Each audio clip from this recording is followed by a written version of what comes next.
Oh, he's more like. CID, DS Daily. Paula. Of course I remember you. You called me a gutless pig when your Terry got sent down. I arrested Terry Gibson last year for nicking high-performance cars to order. So what's his wife want? So she's worried about him. Not getting on too well with his fellow inmates. What, and that's our problem? Nope. So why are we going to see her? The cars Terry stole were being resprayed, vamped up and ferried out to Eastern Europe. He got 3 years, but we never even touched the back end of the operation. Paula Gibson wants our help. She's going to have to trade. Well, you can't watch your back every minute of the day. Not in prison, no one can. Well, Terry must have known that phone cards are the same as cash inside. I'm surprised he's got himself into debt. Oh, it looks easy for you, doesn't it? Come on, darling, we're doing much telling. Terry only borrowed the phone cards because he was worried about this one. Jason fell off a climbing frame and they had to keep him in hospital. What did he borrow him off? Sit down for a minute, darling. Well, I don't know. But it's the same inmate who was threatening him. Yes. Well, who is it then? Well, you won't tell me. Well, he's asked him to smuggle drugs in. Yes. Come on, Paula, I need a bit more than this. Why? Are you going to help him or not? Oh, we're here, aren't we? Look, Paula, you did the right thing calling us. Terry got told someone would be in touch with me and hand over a package to smuggle in next time I visit. But I'm not doing it, not even to help Terry. They'd have me suss the minute I went in the gate because I'd be shaking from nerves. I got my child to think of. Of course you have. So then I offered to smuggle in a load of phone cards, but he said it's too late for that now. They're absolute animals in there. I've never seen Terry scared like that. So why doesn't Terry just tell the officers on the wing that he's been threatened? What, and spend the next 2 years on the seg? With all the nonces and all the perverts? I think he'd rather get cut. Well, let's hope it don't come to that. You say Terry's been told arrangements have been made for someone to contact you? Yes, but I told him no way. He's not to go tell anyone where we live. I don't want no one like that round here. And what about if we were right behind you? Do you want to get me killed? Well, we'd offer protection for you and the kid afterwards. Yeah, and then what about Terry? Because he'd only be dead meat. You really don't give a toss about him, do you? Unless we can get Paula to receive the drugs, I don't think we can get much more out of the situation. Well, perhaps you should start from the other end. There's a new security governor at Shadwell. Have you talked to him? I don't know him, Gov. Mike Wade. He contacted me when he started. He's very keen. Now, if there's any drugs going into his prison, he'll want to know about it. I'm more interested in where the drugs are coming from on the outside. So am I. But Mike's determined to enforce a very proactive drugs policy at Shadwell. He might come up with some useful intelligence. I'll give him a call. OK, thanks, Gov. I remember Terry Gibson. He'd been into nicking cars since he was a kid. Well, it's about time he was banged up then. I did a post-sentencing interview on another young con last week. Not at Shadwell, but up at Whiteside. He'd been cut from here to here. Said it was self-inflicted. Everyone's a volunteer in prison. Oh, come on, Sarge. Terry's not much of an hard man, is he? That's not my problem. All I want's some useful intelligence. But it's the wife who came to see us. So? Well, she's done nothing wrong. Jeff, I talked to Mike Wade. Now, apparently, Terry Gibson's got a visit booked for this afternoon. Paula didn't say she was seeing him today, did she? Well, it might be useful for you to be down there. Now, Mike's agreed to let you monitor the visit, so get yourself down there. Jamila, are you busy? No, sir. Right, get hold of Rod and go with DS Daily. And be prepared to follow Terry Gibson's visitor if something goes down. Any idea who was threatening him? No, he's on E-wing. The main man over there is Frank Gold. He's serving 7 years for drug dealing and GBH. All the intelligence reports from the officers on the wing indicate that it's Frank Gold who controls the supply of phone cards, money and drugs. And we're certain that he uses bullying and violence to get what he wants. So what sort of drugs is he handling? Cannabis is the favourite. Cocaine and heroin as well. If we can nail him, I'll be delighted. How's it coming in? The visits, mainly. We carry out rub-down searches, but we can't strip search visitors without authorization. And we've no reason to suspect the wives and girlfriends of most of the inmates. Well, not unless we've been tipped off. So who's Terry's visitor this afternoon? It's not his wife. No, the VO's made out to a Susan Gaynor, Sun Hill address. We've checked all Terry's previous visiting orders, but she's not visited him before. So it's possible she could pass him something? If we let her get that far. There's Terry.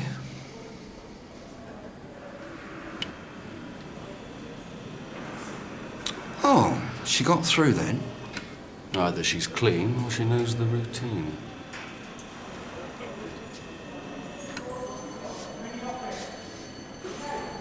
She's nice looking. A lot classier than Paula. These guys? Yeah. Mr. Wade asked me to give you these.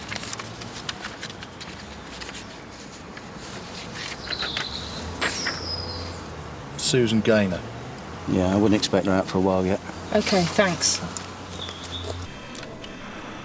Terry doesn't seem to be enjoying himself very much. He looks nervous to me. Well, they often are. They get used to the routine. It can be an emotional upheaval having a visit. Especially if it's with your bit on the side, eh?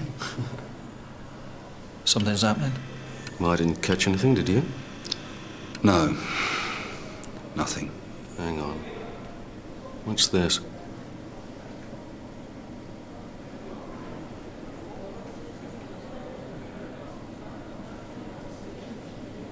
That could have been it. You're kidding. Don't worry. All prisoners are searched after visits. If he's got something on him, we'll find it. Doesn't help us find where it came from.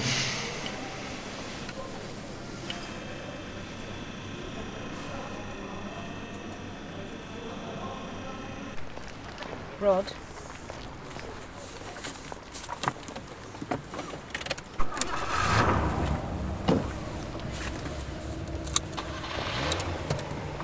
Sierra Oscar from 251 receiving, over. Yeah, go ahead, Jamila. Yellow Fiat Punto. Index number Papa 610 Yankee Charlie Yankee. Cannabis. Tucked inside his shoe.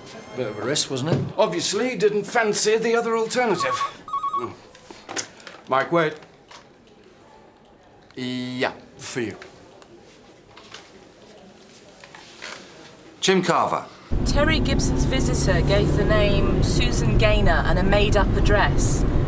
The registered keeper of the car she's driving is a Sally Gale, with no previous. The car's owned by a company called Flimsies in Sun Hill. OK. Well, Terry had cannabis on him, but we're not sure who passed it to him. Right. No, just stick with her. Cheers. Well, it looks like Terry's visitor gave a false name and address on the VO. It's common enough. Doesn't necessarily incriminate her. What about Terry? We had enough in him to charge him with more than just personal use. Yeah, we could throw the book at him.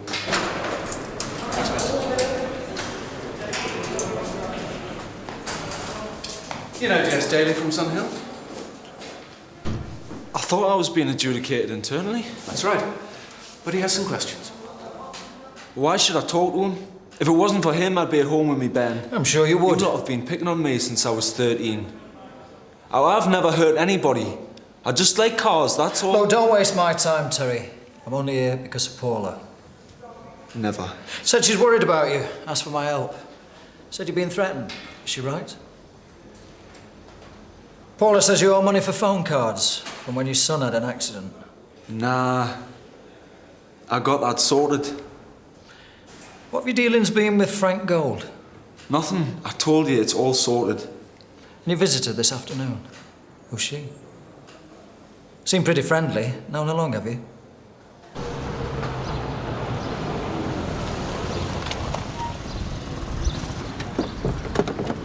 Excuse me.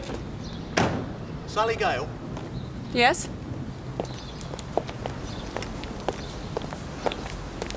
I'm Detective Constable Skase. This is WPC Blake of Sun Hill. Do you mind if we have a quick word?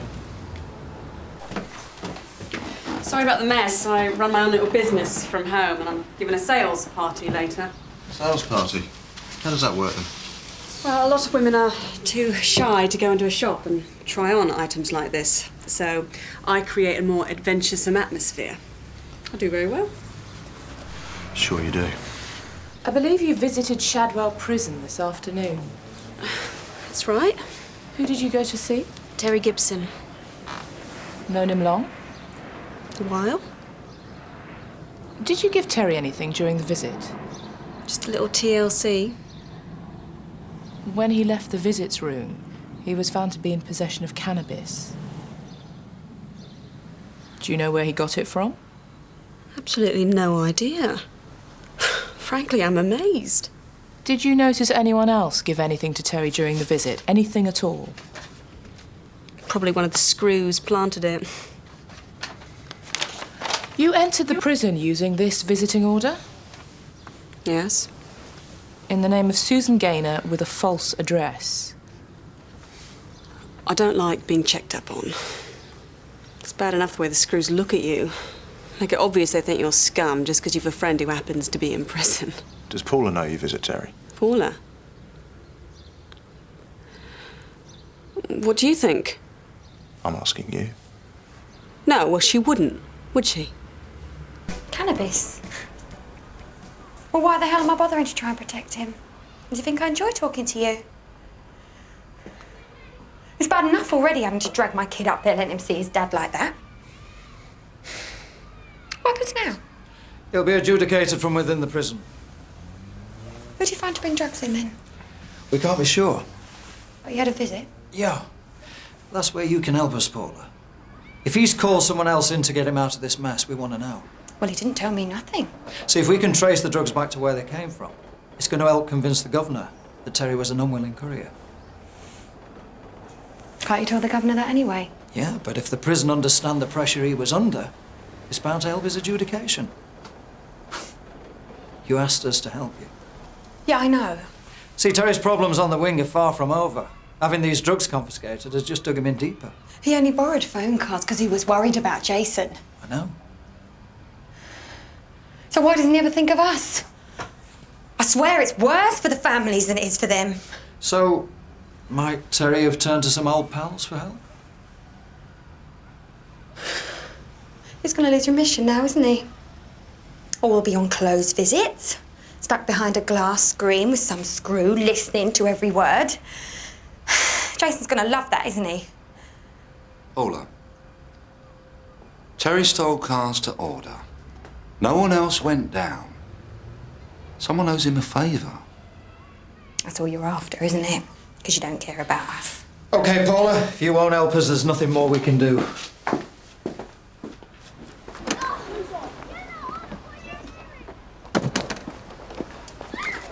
You don't know what I go through. They even searched Jason's clothes, and what now? I'm going to be strip searched. I don't think I can cope with it anymore. Give us some names, Paula. I can't. Look, I don't care a monkey's about any of those people who got Terry into trouble. But if I finger any one of them to you, they're going to make sure I don't have a friend in the world. Look, the thing is, we don't know if Terry's visitor this afternoon was the drugs courier. They could just have been good friends. What do you mean? Well, they seem pretty chummy. What are you saying? I'd say they were pretty close, wouldn't you, Jim? Very attractive lady. But he was found with drugs. Why else would she be visiting him? What are you trying to tell me? Terry's got another woman? That's the problem, Paula. We don't know. Terry won't tell us who she was. And I've no other way of finding out. What, so you're just going to leave it like that? Well, what else can we do? We want to help. We've run out of leads. Nearly a year Terry has been inside, okay? And 2 more to go. That's if they don't have something on because of this. Do you know what it's like? Pretty tough, I imagine. Pretty tough, you imagine? You might lock him up, okay? But you don't have a clue. All right? Terry's the father of my child, okay? He's all I've got. He's lucky you've stood by him. Despite everything. Well, if he's been two-timing me after all we've been through. You've got to help us on that, Paula. Come on. Who would he ring? I'm only telling you this, right? Because Terry is in trouble. Okay, you've got to make sure that he knows that. Who? Go and see Dave Harmon. Right? He's got the garage on Mayola Street, but you tell him that I don't mean to make any mischief, okay? It's just for Terry.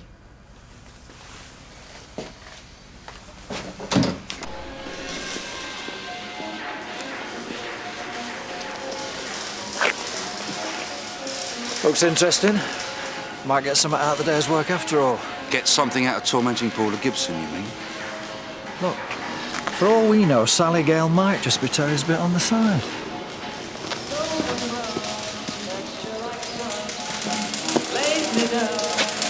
Dave Harmon. In the office.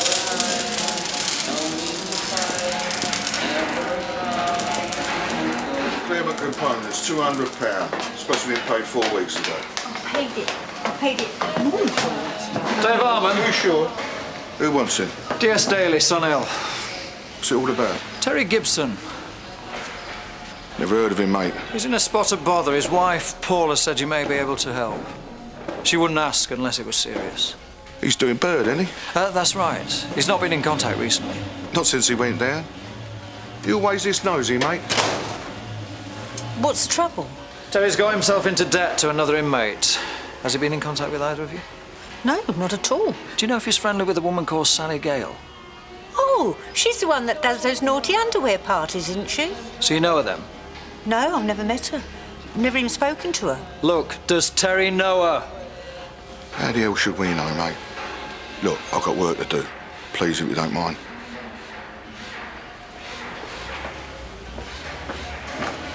I don't see how we can get any further, Gov. Paula wants nothing to do with any drugs, and we haven't got enough on Sally Gale for a search warrant. Well, you're going to have to find something. You any suggestions? Mike word around while you were out. He suggested we go back to some intelligence from 18 months ago. It's a prisoner called Paul Bennett. That's his address. Now, he followed a similar pattern to Terry Gibson. A couple of the officers noticed he was being intimidated by Frank Gold.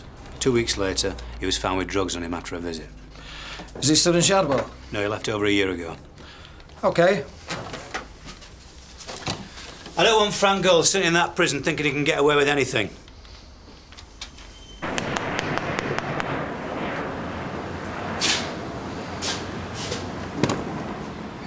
D.S. Daly, Son Hill. This is D.C. Carver. We're looking for Paul Bennett. You're 3 months too late. He's back inside on remand. And you are? His mother. What do you want? We believe he had some trouble when he was in Shadwell prison. Fat lot anybody cared then. Can we come in? Black and blue he was from the beatings he got. Said he used to cry himself to sleep. And he's been right nasty since he come out after that stretch. He'd never been vicious like that before. And he was found with drugs after a visit. Only way they'd leave him alone, he had to do it. Who were the drugs for? Do you know? Of course I know. Frank Gold. He ran everything in there. Paul was petrified of him. Who took the drugs in? I don't know, some friend of Gold's. Man or woman? Woman? Well, it's got to be, hasn't it? Pass something over without being seen. And you don't know her name, do you? No. OK, thanks for your help, Mrs. Bennett.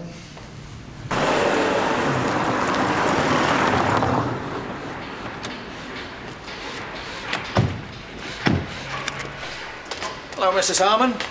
Dave's out on a job. Never mind. You said when we spoke to you before, you know Sally Gale? No. I said I heard she gave those parties. A friend of mine went along there. So how well do you know Paula? Not very well. She's a lot younger than me. But you've reason to be a little grateful to her. What do you mean? Well, when her old man went down, he didn't take anybody with him, did he? Look, I told you, we haven't heard from Terry, honest. Terry's got himself in debt to a fellow inmate, Frank Gold. You recognise the name? Look, I'm sorry for Paula's problem. She rang me after you left. But I didn't tell her anything either. I can't get involved. I didn't. So you know what Frank Gold's like, then? If Terry can't settle his debts, then Frank might send someone after Paula and the kids. He's got a nasty reputation, I know that. If you know anything about him, or Sally Gale, nobody need know it came from you. Well, you must know they're an item, surely. Can't be any harm in telling you that. What, Sally Gale and Frank Gold? Yeah, it's only been together since he got arrested. Then it's been a prison romance. They say that Sally's just after Frank's business. She'll keep him sweet in jail, but by the time he comes out, he'll be working for her.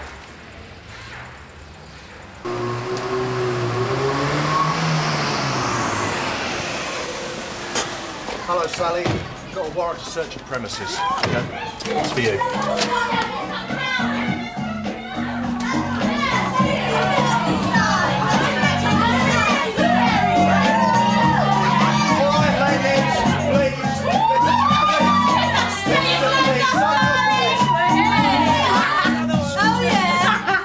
Right, please, could you all calm down, settle down, please? This is the police. Just stay where you are, thank you. What are my customers going to think? I'm trying to run a business here. Who for, you or Frank Gold? You're not going to search us too, are you? We will if we have to. Well, you better have this then. It's not mine. I haven't paid for anything. It's hers. She gave it to me. Sarge. Something to make a romantic evening go with a swing, eh? I know nothing about it. I want a lawyer. Yeah, me too. You're not going to charge us with anything, are you? Stupid cow. Found there's more profit in drugs than knickers, eh, Sally? Sarge! I found this on the kitchen table, along with the crisps. Right, I'm arresting you for possession, with intent to supply. You do not have to say anything, but it may harm your defence if you do not mention when questioned something which you later rely on in court. Anything you do say may be given in evidence. In your dreams.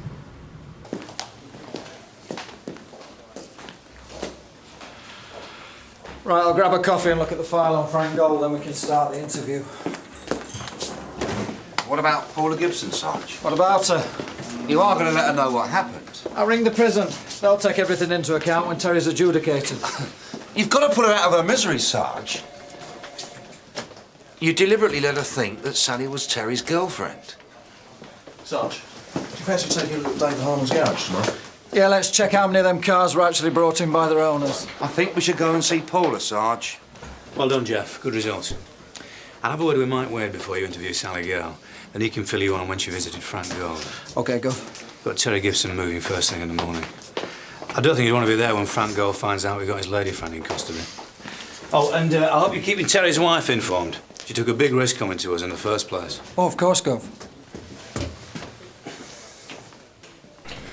So this woman who was visiting him, she was sent by the bloke who was threatening to knife Terry. Yeah, she's definitely his girlfriend. Frank Gold, yes. And Terry had never met her before. No. Terry's not the first prisoner she's done this to. Oh, so you've done OK out of this, haven't you? Terry will be moved to another prison for his own protection. Do you know where he's going? No. Well, don't expect me to say thanks. Because it will be somewhere miles away. God knows how we're supposed to get there. Oh, I'm sure you'll manage. Don't suppose you've any idea what you've put me through this afternoon, have you? Worst day of my life this has been. Terry's a lucky man, Paula.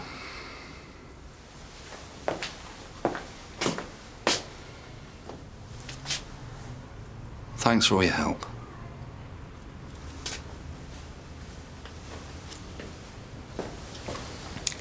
Yeah, well, I'll know better next time.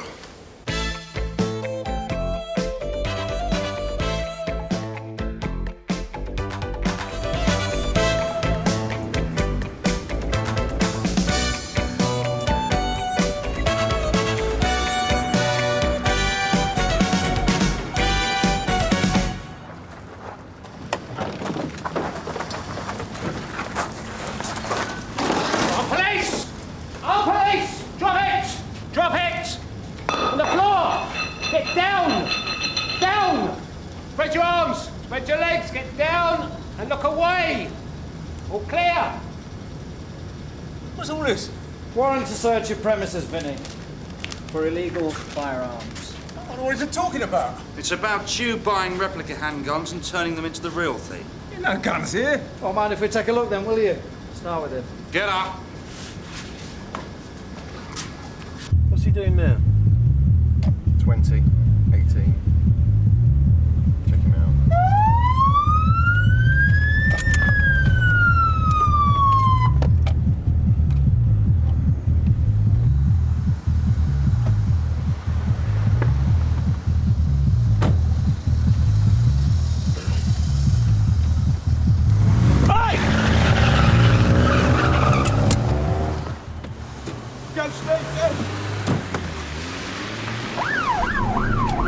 MP from Sierra Oscar 2-1. Following a car failed to stop for police.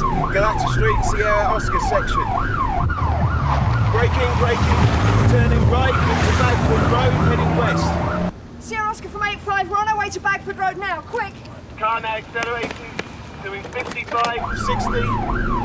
Car braking. Left, into Fledbury Lane. Into Fledbury Lane, heading south towards the canal. Suspect vehicle stopped at Fledbury Lane Canal Bridge. Suspect decamped. Suspect is an IC3 male wearing a dark blue tracksuit. Running on the south bank of the canal.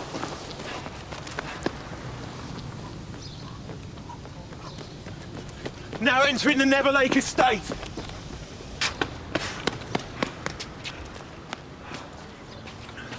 Sierra Oscar from 363. Suspect lost on the Neverlake estate. Returning to Canal Bridge. Out. Told you wouldn't find any shooters? Maybe not this time, Vinny. Do we know it's you doing the replicas, Vinny? Try proving it. Don't worry. We will.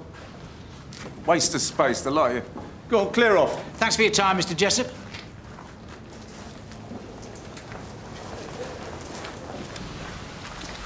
Steve, get his car moved. Yeah, straight away. Do you want to shove? Sorry, let's left the keys in. Any joy, Sarge? No, I'm afraid Steve and Gary lost him.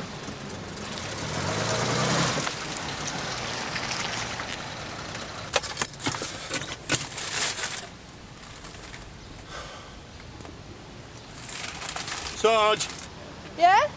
take a look at this. Looks like our friend was tooled up. Tony, there's a gun in there. Can you make it safe?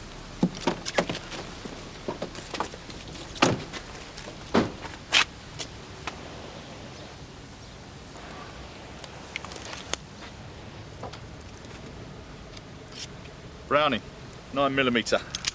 Cheap and nasty. Looks like an imitation someone's been tampering with. There's nothing up the spout. You're lucky you left it behind. Could have sorted you if you wanted. It's all safe, Sarge. Right, whip it back to the station for prints. And Steve, can you make sure the car goes back to the nick as well? Sarge. My informant's certain that it's Jessup who's been modifying these replicas. Finding nothing just means that he's brighter than we thought he was. It's got all the right equipment for it. There's a pillar drill over the vice, which is handy for fixing the barrels. I need have the know-how for it. And the nasty little mind. Tony Stamp's just handed in a Browning 9mm. Follow it up. There's too many of these weapons on the streets. If we don't put a stop to it, we're going to have school kids swapping their lollies for them soon. Fine. Keep me up to speed, Jeff. OK, Gov. Officer McCann found the gun in a BMW they were chasing. Was the car reported stolen? No, the car and house keys were left in the ignition. Who's the registered owner? Miles Beckett, 33 Relton Close. Now, he's got previous for robbery and violence. So you won't be able to say if Beckett was driving that car? Well, he got away so fast, Sarge, we didn't see his face. It was very quick.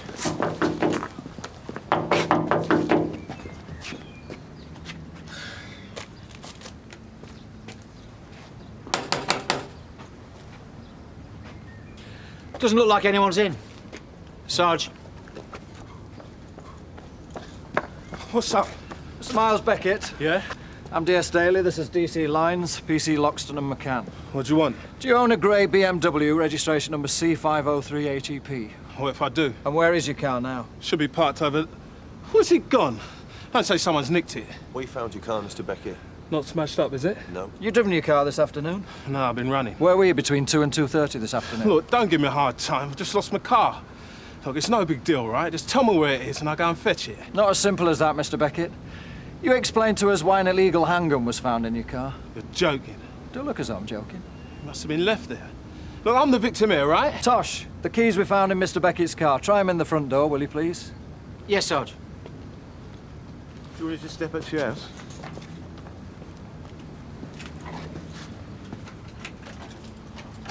So, if your car was stolen, how come they've got your front door keys? I don't know. Look, these are my keys. Doesn't quite answer my question, does it? OK, look. I lost a bunch of keys 3 or 4 weeks ago. Well, anyone could have picked them up. People do lose keys, you know. Sure they do. And if they live in a neighbourhood like this, they get the locks changed pretty quick. You got a better explanation? Right, I'm arresting you for unlawful possession of a firearm. You do not have to say anything, but it may harm your defence. If you do not mention when questioned something which you You're later just remind taking in court, liberties. anything you do say may be given in I ain't going to evidence. say nothing to you. Now we'd like to search your house for illegal firearms. Help yourselves. Go on now. Search. I've got nothing to hide. Look, Miles, your attitude is not helping anything. So you don't like my attitude? Well, I don't care too much for yours. I saw your face when I come rounding up to my door. You made your own conclusion. We're interviewing you because an illegal firearm was found in your car. Now, where do you work? Christopher's Fitness and Squash Club. And what do you do? I'm a fitness advisor. And between 2 and 2:30, I was taking a session. Go on, go check. Oh, we will. Now, why were your house keys found in your abandoned car? Wham! I told you I lost some keys. Where did you lose them? If I knew that, I would have found them, wouldn't I? Did you report that you lost your keys? Do me a favour. Why didn't you report your car was stolen? Because I didn't know until I got back and saw you, did I? Anybody else you know who might have been driving your car? No. Do you live alone? Yeah. According to our voters' check, Miss Aretha Reed also lives there. Yeah. Is Aretha your girlfriend? Yeah, but she was at work. There's no point in asking her anything. Look, go to the gym. It couldn't have been me driving the car. Even if you weren't. Could still be your gun, though, couldn't it? See? What's the point of me saying anything? He's already made up his mind. Go on, not charge me. See if I care. Yes, Miles was definitely here. He was taking a bums and tums class. He couldn't have slipped out for half an hour or so. With a dozen clients to look after. Hardly. Good at his job, is he? Miles is our senior fitness advisor. He wouldn't be easy to replace. Does Miles hang around after sessions? He sometimes works out. They both do. What? Him and his girlfriend? Miles and Darrell. That's fine. Do you want to go on the running machine? Who's Darrell? His brother. How old is he? 17, 18. Good runner, is he? He would have made a decent sprinter if he'd stuck at it. Do you know where Darrell lives? With Miles. Jim Carver says Darrell's got a form as a juvenile, TDA. Has he now? You two watch the back. If he's into nicking cars, he wouldn't worry too much about borrowing his brother's BMW.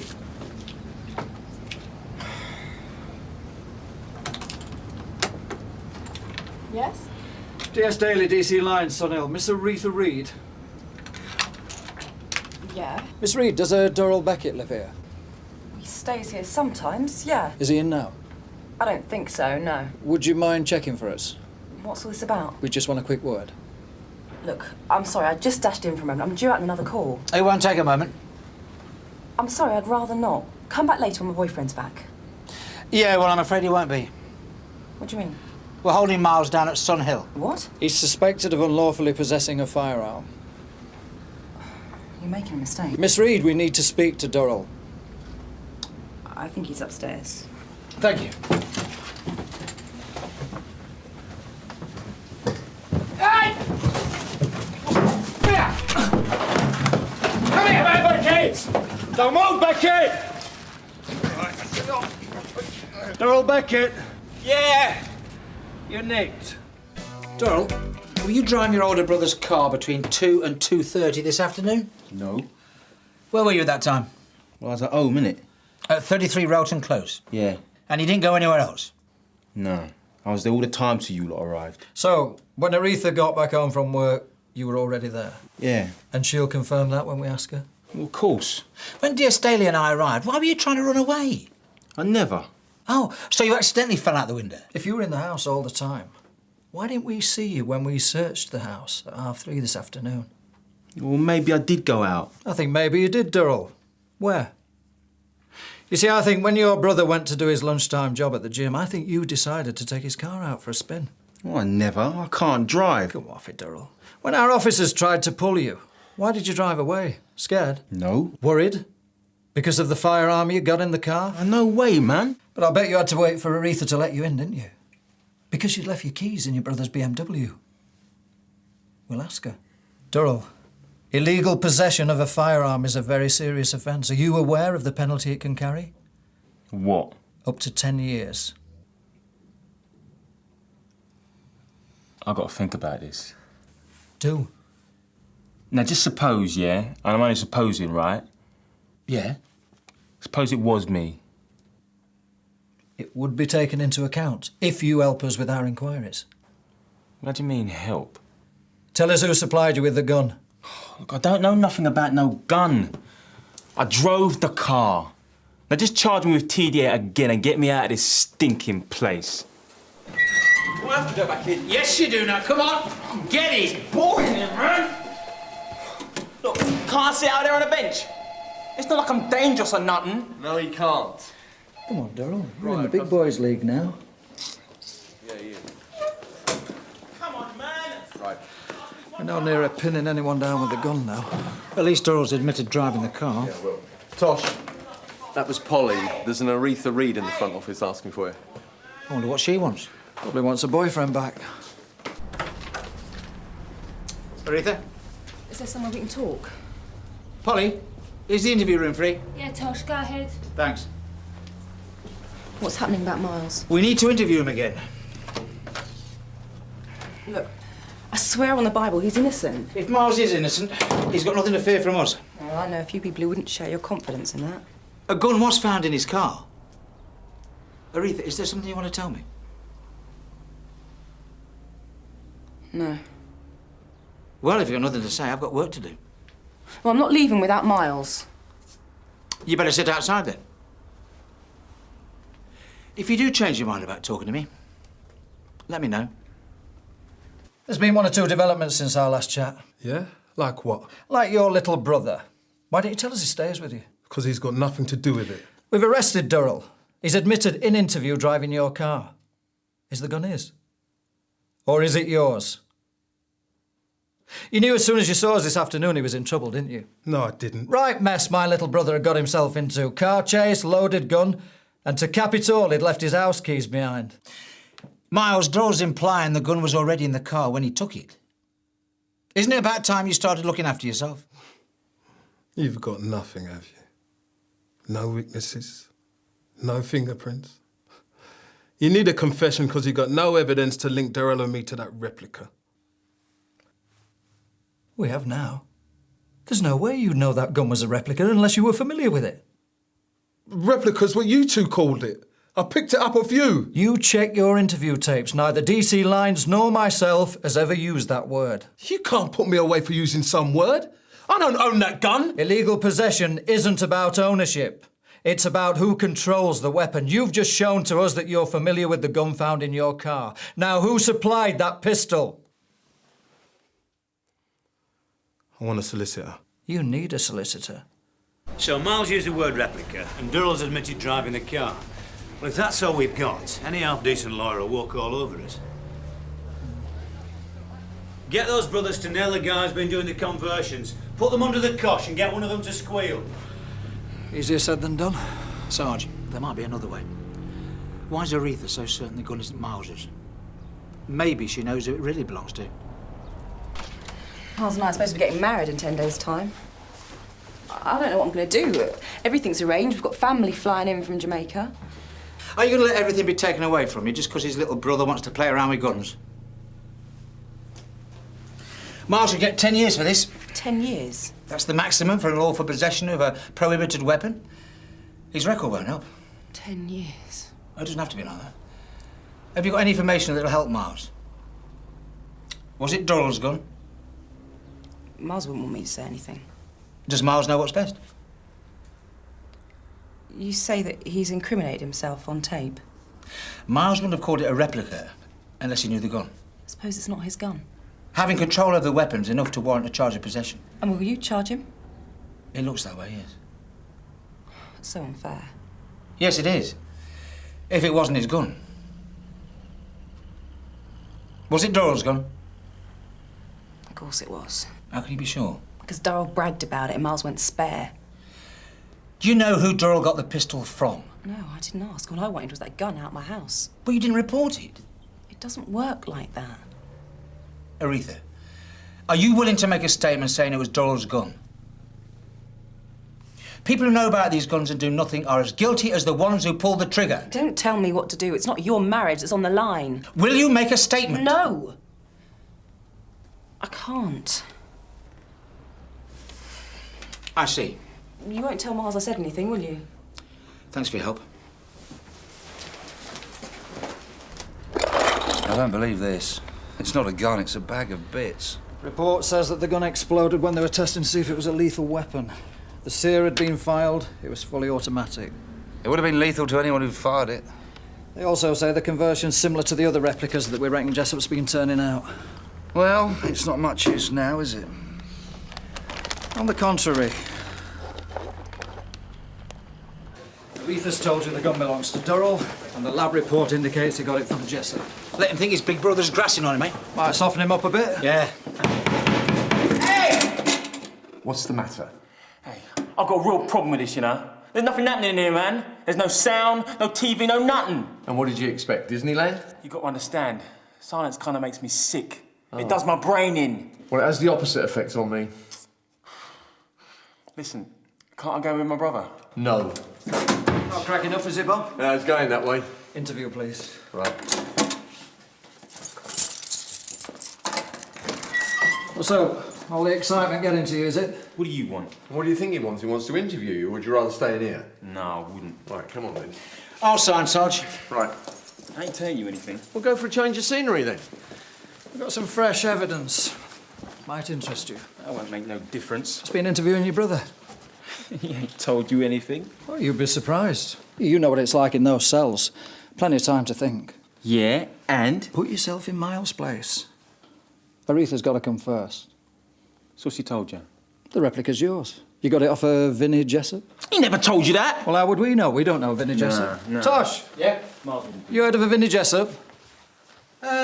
Rings a bell. Why should we know who Vinnie Jessup is?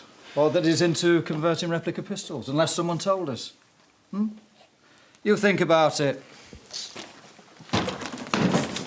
Right, for the benefit of the tape, I'm showing the prisoner exhibit SL2, the remains of the Browning 9mm found in Miles Beckett's car. You should read the lab report, Durrell.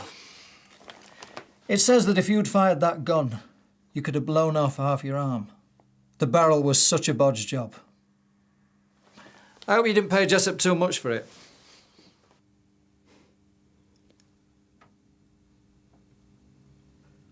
$150 notes. Well, if you ask me, pal, you were done. So what were you doing this afternoon with the gun in the car?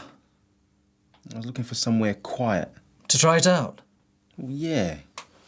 See how it works. Get a feel for it. Nothing else, though. You know something, Durrell? I think our lads did you a big favour. Tell us about Vinnie. What do you want to know? Where's he keep his guns? In his van. So he deals from his van? Yeah. Tell us how it works. You're at a pub or a club or somewhere. You want a shooter. You call him up. He delivers. You simply phone Jessup, and he delivers anyway. Yeah, if he knows you. Like he knows you? Well, yeah. OK, Tosh. Interview terminated at 2017.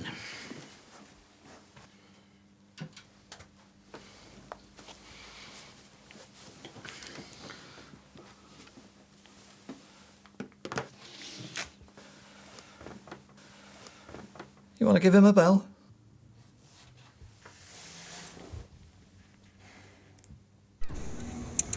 How come you're here?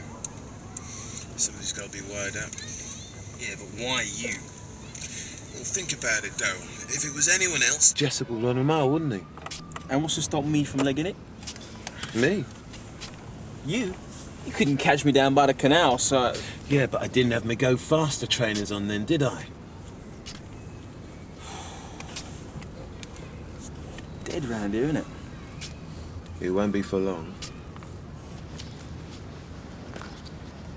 He's here.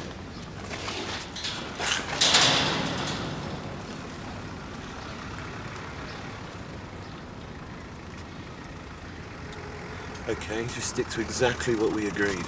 Pleasure. Who's that? He's my mate. You never said nothing of a mate. He's my business associate. You know how it is, Vin.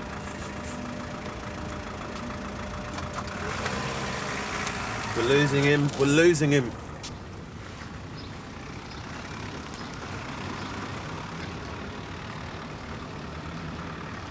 Should we follow?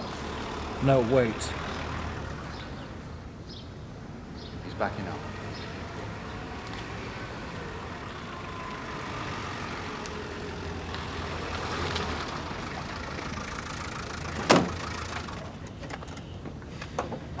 All right.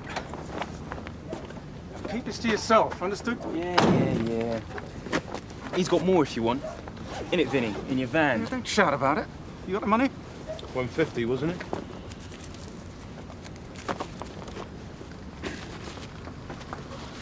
Yeah. Next time, you clear it with me before you bring someone, all right? And who says there's going to be a next time? See yourself. Stop on police! Stop! Down on the floor! Come here! Come here! On the floor! Face down! Okay! Face down! Vinny Jessup, I'm arresting you for unlawfully possessing a Get up, firearm. come on! You grass! I'm gonna kill you! You grass! Get out of here! Get out of here!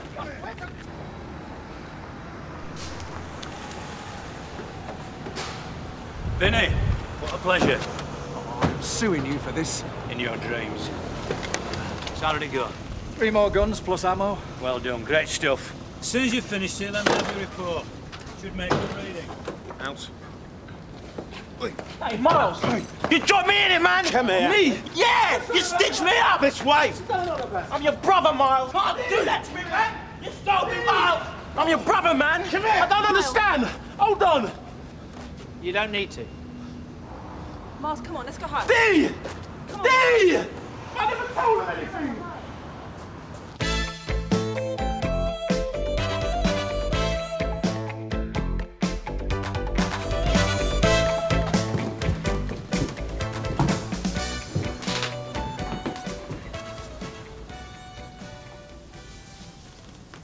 Yours? My flatmate's. This is her room. Looks expensive. Probably. So let's get this straight. You finished your shift, came home, the back door was open, the window was broken, this room was trashed, yeah? My room wasn't even touched. I got cash and jewellery sitting on the side. It was just left. But has anything actually gone missing? Jane's jewellery. Anything else? Jane herself. Sorry? Jane, my flatmate, she went missing Saturday week. I reported it, but we haven't heard anything. It's been nearly a fortnight now. Jane Bunyan? That's right. Yeah, I read about it in the Daily Orders. Well, this is her room. The only stuff that's been taken, as far as I can tell, is her jewellery. Well, maybe you disturbed the burglar. I don't think so. He made himself a cup of tea while he was here. The cup was cold. So the guy knew what he was looking for. Sarge, I think you should look at this.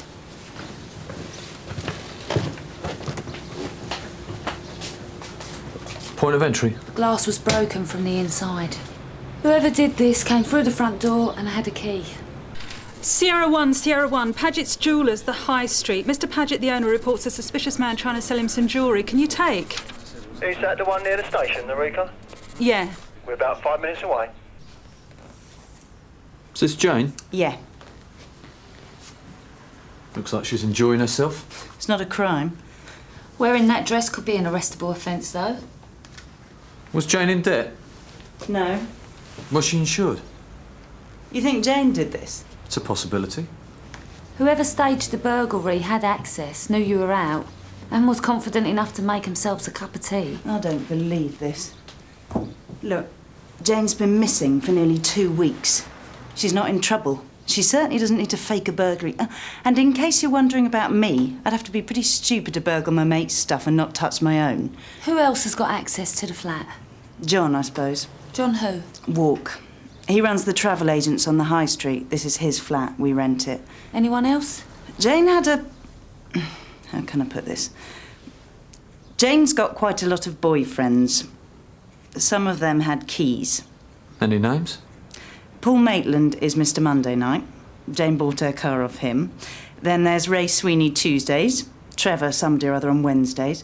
Phil Smith Thursdays. Mr. Friday night, I don't know. He's a new guy. Saturday night she sees someone, but I don't know who. What was that?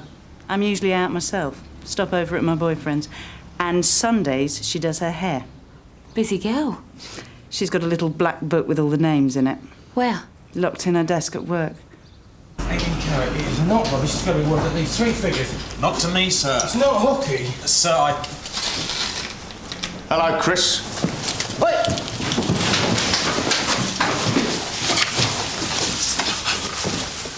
You going somewhere? You scared me, that's all. Scared you? What's that in your hand? Nothing.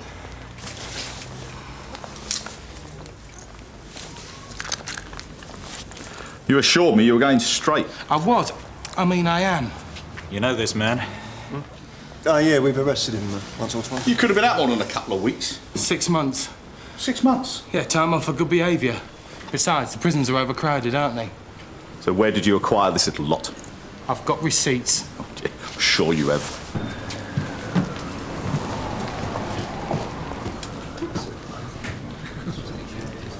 Can I help you? Not unless your name's John Walk. I'm John Walk. Can we have a word? You found Jane? Not exactly. Is this her desk? Well, that's what the nameplate says. We haven't had a word from her in nearly 2 weeks. Do you mind if I take a look in her desk? It's private. Besides, she keeps it locked. And you don't have the keys? No. But you do have a key to her flat. Look, maybe we should carry on this conversation in my office. Whoops, not locked today. No diary. No what? We're looking for a little black book. Maybe we should step into your office. Well, there's a face I recognise. Hello, Mr. Cryer. What was in the last of you? I'm here under false pretences. He was caught trying to flog this at lot Paget's Jewellers in the High Street. I think DS Greg might be interested in these. I told you I got receipts at home somewhere. Oh, don't worry, Chris. We'll help you find them. And I'm sure the Bumblebee squad would like us to have a look round your flat. You rent a flat to Liz Corrin and Jane Bunyan, don't you? Yes, I do. What about it? Some items have gone missing from the flat. The burglar let himself in with a key. And you do have a key, don't you, Mr. Walk? Maureen, could you give us a minute?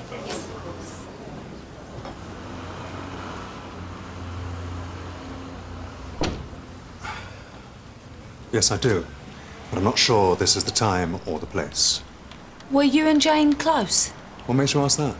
Well, you work together, you rent your flat to her, and you seem a bit on edge that your other workers might overhear this conversation. Look, I'm sorry the flat's been burgled, but I really don't see what it's got to do with me. How much rent do you charge, Mr. Walk? It's very reasonable.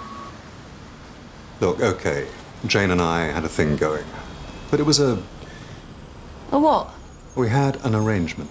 What sort of an arrangement? Let's just say it's not one my wife would approve of. So you'd be quite pleased the little black book went missing? I didn't know anything about a diary until you mentioned it. When was the last time you saw Jane? It was Friday 2 weeks back. At work. And when do you usually collect the rent? We see each other on Saturday nights, if that's what you mean. Only on a Saturday? Jane can't make it other nights. The girl's got a full dance card. So you know about the other men? Jane knows what she wants out of life. I admire that. Do you know any of the others personally? I introduced her to Paul Maitland. She was looking for a car. Paul was a mate of mine. Really? It's not like that. She's a lovely girl, charming, discreet. It's not as strange as it sounds. I wonder if your wife would feel that way. I'd like my wife kept out of it. Well, we'll see what develops. What do you mean? Well, we don't know why she's gone missing. We don't know what's happened to her. Something like that's hard to keep quiet.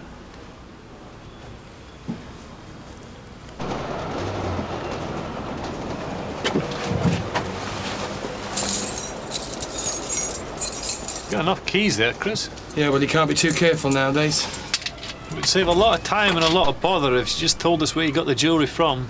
I can't remember. Down Ackland Garden somewhere. It'll be on the receipt. Very convenient. It doesn't make sense, Sarge. I mean, if Jane's deliberately disappeared, then why didn't she take her jewellery with her? She didn't take her clothes either. Yeah, and Walk's obviously loaded. He don't need the money. Nor does this guy by the look of it. And I bet he's married. That missing diary could be a ticking time bomb. You obviously know a quality motor when you see one. Paul Maitland, I own this place. Bit pricey for my liking. Well, German engineering doesn't come cheap. Nor does your girlfriend, Jane Bunyan. Have you found her? No. For a minute there, I thought. What? Well, it's in the papers all the time, isn't it? Attractive girl goes missing 2 weeks later. She's found face down in a ditch somewhere. Do you have keys to the flat, Mr. Maitland? What flat? Jane's flat. We're looking into a burglary. Do you want to come through? I used to have a set of keys, but Jane asked for them back. Why was that? I don't know, she just seemed to change her mind. Said she didn't want me turning up when it wasn't convenient. Why, were you in the habit of doing that? No, I'd only ever go around the flat if I was invited. How long ago was it she asked for the keys back? About a week before she went missing. What was taken from the flat? Jewellery. Nothing else? No, why? Is there something you're worried about? Like a diary, for example? What diary? How long have you known Jane? About 6 months or so. She was interested in a midnight blue Escort. Come round with this dodgy geezer who checked the car out. We just kind of clicked straight away. Me and Jane, that is. Ever since we've met up on Monday nights. And no doubt she got a hefty discount on the car. Well, yeah, she did as it happens, yeah. What about this geezer she was with? Boyfriend? Nah, not Jane's type. Still, I could be wrong. I know Jane's a busy girl, but this Chris character, I doubt it. Chris? Yeah, I think that's right. Certainly knew his camshaft from his big end, I'll give him that. There's no sign of a receipt. Around here somewhere. I admire your faith, Chris. Faith? Yeah, you must be looking for divine intervention, because both you and I know that receipt does not exist. Sarge? That's mine. It's got CS on it. Figures. Nothing. I told you, I'm clean. But no receipt either. What about the garage? You got a garage, have you? No. Well, what's that at the bottom of the garden, then? Belongs to the flat below. Well, let's go and take a look, shall we? Thanks, Sarge. Right. Mr. Monday night is Paul Maitland. Mr. Tuesday was out of the country. Mr. Wednesday's in hospital. Mr. Thursday's wife found out, divorced him, got half the money, and has hooked up with a toy boy, but they check out anyway. Saturday night's John Walk, and Sunday is a day of rest, which just leaves Mr. Friday night. Well, maybe Mr. Friday night's this Chris bloke. I doubt it, unless he's a lottery winner. She only goes for men with money, usually married men, so she hasn't got to make a commitment. Well, maybe she fancies a bit rough now and again. Why, do you think you might be in with a chance, Sarge? I reckon if we find this Mr. Friday night, we'll find the jewellery and Jane. Look, Mr. Gregg, I'll do you a deal. What sort of a deal? Well, if you let the jewellery drop, I'll put my hands up to other burglaries. What's so special about the jewellery? I told you, forget about the jewellery.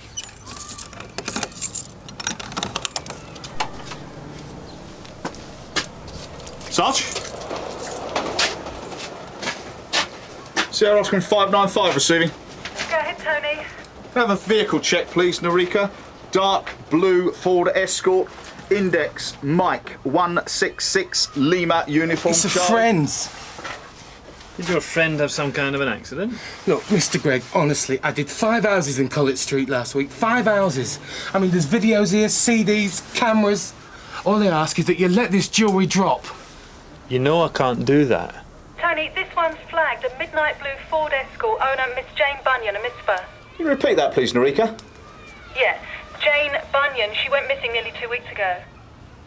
I think we better open the boot. I told you, I don't know any Jane Bunyan.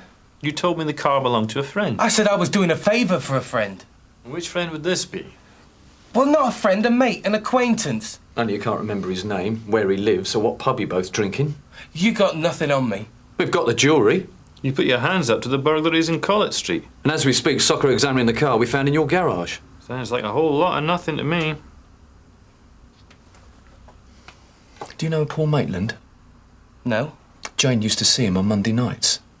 I wouldn't know nothing about that. He also sold her the car we found in your garage. Has the car been reported stolen? You know it hasn't. Well then. Well, the owner's not around to file a report, is she? I told you, I don't know any Jane Bunyan. You not only know her, you went to buy the car with her. Paul Maitland described you as a dodgy geezer. Me? Dodgy? That's rich coming from him. So you do know him? Well, what if I do? That proves nothing. It means you know Jane. I'm not saying another word. It's just as well, because you're not making any sense. I want a solicitor. That can be arranged. Now. Take your time. Yeah. Yeah, that's Jane's, all right. Where did you find it? We've got a man in custody. A man? Do you know a Chris Stone by any chance? Stone? Don't think so. Think carefully, Liz. This hasn't got something to do with Jane's disappearance, has it? Chris Stone? Overweight but not much up top. Chris. Do you know any Chris's? Chris. We think he may have gone with her when she bought her car. Oh, you mean Odd Job? Odd Job. The Odd Job man. That's what Jane and I always called him. He put one of those cards through the door. No job, too big or small. Jane always used him. Jane was... well, Jane's a bit of a good time girl, wasn't she? She liked men, if that's what you mean. Maybe a bit too much? Just because she liked to have fun, it doesn't make her disappearance any more acceptable. No, but it might explain it. Was Jane having a relationship with Chris? You think something's happened to her, don't you? Didn't you? Isn't that why you filed the report? Did she sleep with Chris? Of course she didn't. The idea's ridiculous.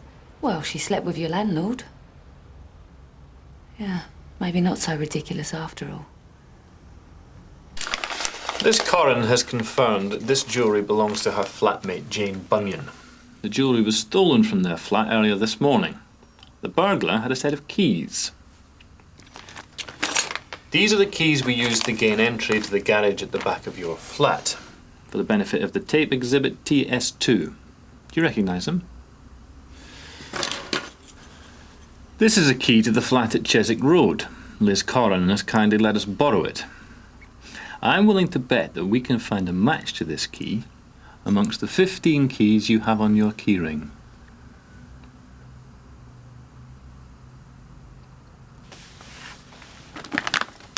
For the benefit of the tape, Mr. Stone has just pointed to a key from exhibit TS2.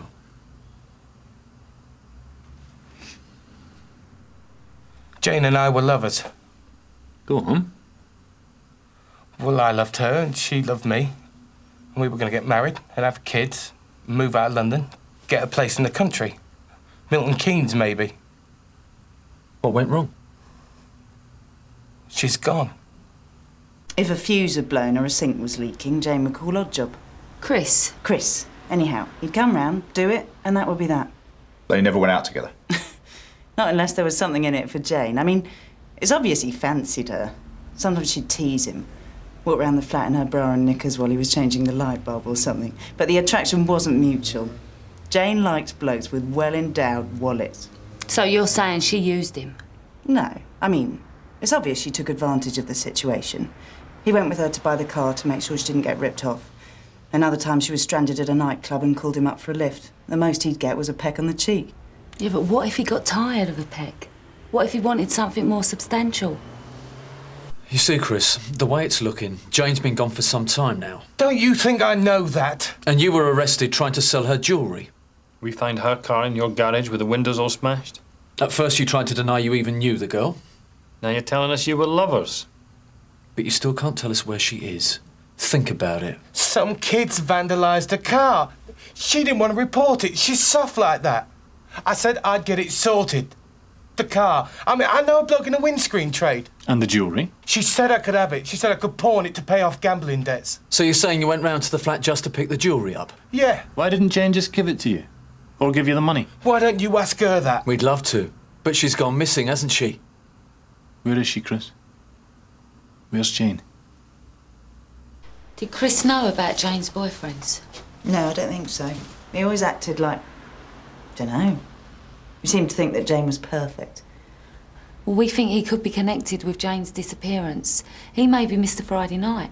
When you say connected... We don't know yet. It's too early to say. Was there anything in her attitude that may be altered? I mean, was she out of sorts, short-tempered, anything like that? Well, maybe she was being more secretive about her dates. Usually I'd know who she was meeting and when. She'd give them marks out of 10. Which I suppose she'd mark in her diary. Yeah. The same diary that's gone missing. But I never knew about John the landlord. I knew even less about Mr. Friday Night. Join the club. Paul Maitland, Ray Sweeney, Trevor Hughes, Phil Smith, John Walk. And on the 7th day she rested. And I should think she needed to. There's only one we can't account for, and that's Mr. Friday Night. Was it you, Chris? Was it you? No, of course it wasn't. She was playing you for some kind of fool. You were running around like a headless chicken, and for what? It was Mr. Monday, Tuesday, Wednesday were having all the fun. OK, man, that's enough. No, I feel sorry for him. I really do. Must be terrible having a girlfriend that can't keep faithful for 24 hours. It wasn't like that. That's Jane, innit?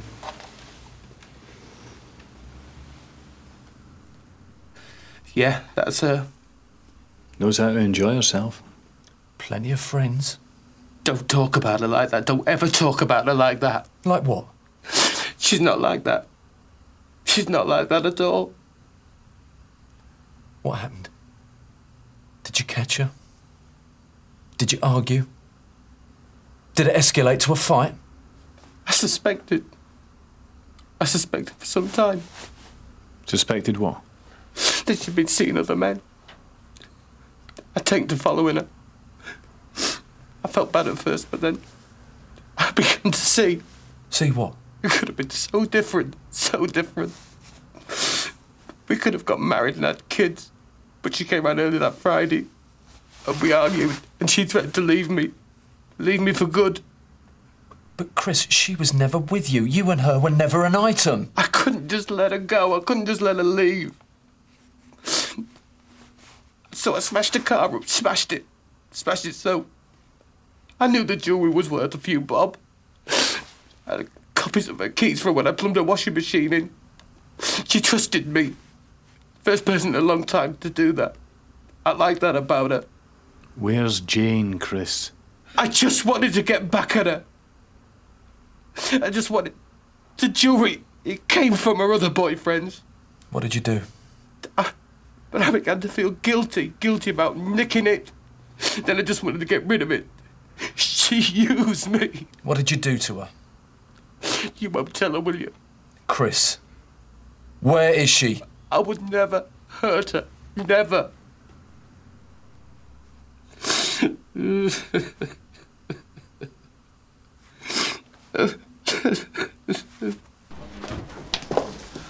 I help you? Yes, I think I've been burgled.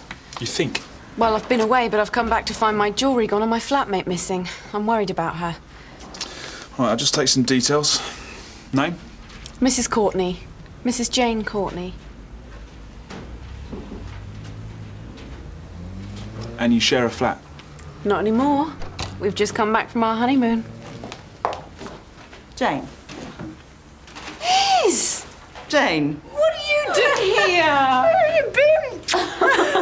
We've been looking for you everywhere. Oh, I'm sorry, it's a long story. Tell me, where have you been? I don't believe this. We were looking for a body and the body turns up in the front office, alive and well and married.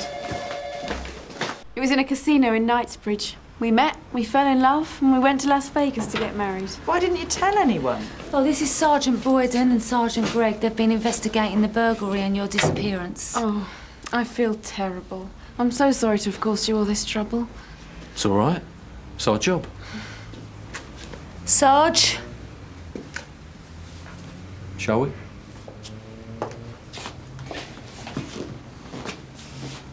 Haven't you got work to do, Tony?